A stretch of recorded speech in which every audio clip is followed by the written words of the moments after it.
For years, the debate raged. In sports, numbers should settle arguments, but for one goaltender, they only started them. He was a winner and a champion who stood tallest in the biggest moments.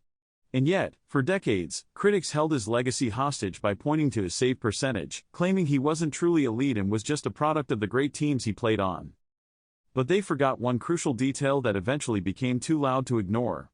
A number so massive it drowned out all the noise and rewrote his story. This is the story of the 385 wins that made Mike Vernon's case for the Hockey Hall of Fame impossible to deny. Mike Vernon's journey wasn't paved with gold. Born in Calgary and drafted 56th overall by the Flames in 1981, he was considered undersized and had to scratch for everything.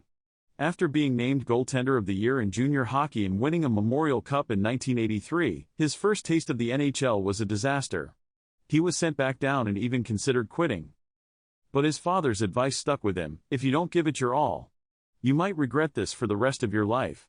So, Vernon went all in, trained harder, and learned to play with a healthy dose of fear. By 1986, at just 23, he had wrestled the starting job away and carried the Flames to the Stanley Cup final. They lost, but the message was sent. Mike Vernon had arrived. That loss set the stage for the greatest season in Flames history. In 1989, Vernon was the anchor, winning 37 games as the Flames earned the league's best record. But the real test was the playoffs. In a Game 7 overtime against Vancouver, the entire season hung in the balance.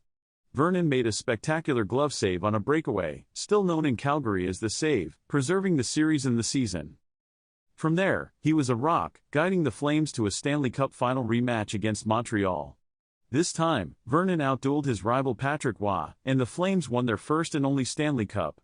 Al MacInnis won the Conn Smythe as playoff MVP but said, "If it weren't for him, we wouldn't be here today." The kid from Calgary had delivered a title to his hometown. After the triumph of '89, the narrative shifted. As the Flames couldn't get back to the final, critics armed with spreadsheets found their angle: his career .889 save percentage. The narrative grew that he was a system goalie, just a lucky passenger on high-scoring Flames teams. After a decade in Calgary, Vernon was traded to Detroit, where he helped the Red Wings reach the final in 1995. By the 1996-97 season, Chris Osgood had mostly taken over as number one. But as the playoffs approached, legendary coach Scotty Bowman made a fateful decision. He turned back to the veteran. He turned to Mike Vernon. What came next was a legendary playoff run. Vernon was masterful, posting a staggering 1.76 goals against average and a .927 save percentage. He famously brawled with Patrick Roy in the Western Conference Finals, exorcising past demons against their rivals. Detroit's 42-year Stanley Cup drought was over. Mike Vernon was awarded the Conn Smythe Trophy as playoff MVP. He hadn't just won another title, he'd done it as the undisputed MVP, silencing every last critic.